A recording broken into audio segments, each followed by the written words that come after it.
When you are building a raised garden bed, all of the instructions tell you exactly how to build one, but they don't go into the next step, which is what's the easiest way to put dirt in? One method to consider before putting soil in is actually not finishing the raised bed. Hear me out. If you don't expect to put logs in the way, the easiest way to bring in dirt when you don't have a better method than a wheelbarrow through a side yard is to roll the wheelbarrow straight into the bed. Finishing the bed ahead of time pretty much prevents that from happening, and you either have to build a ramp or manually shovel everything.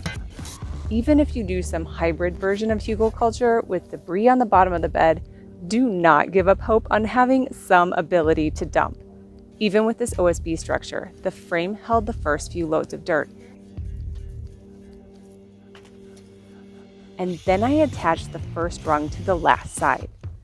As you can see, even with the 2x6 attached, you can still tilt the wheelbarrow into the bed, and this method worked extremely well to empty the wheelbarrow instead of going crazy with a shovel or leaving some dirt in the wheelbarrow when going back for the next load.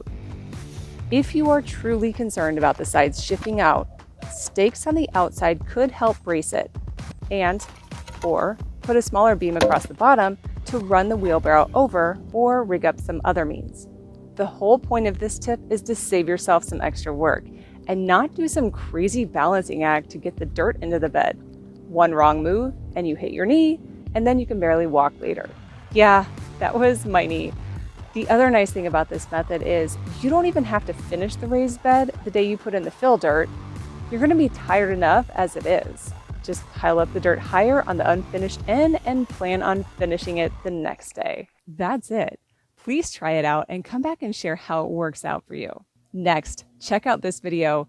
It goes through all of the hard lessons learned on these two beds so you have a head start on your build. Thanks for watching.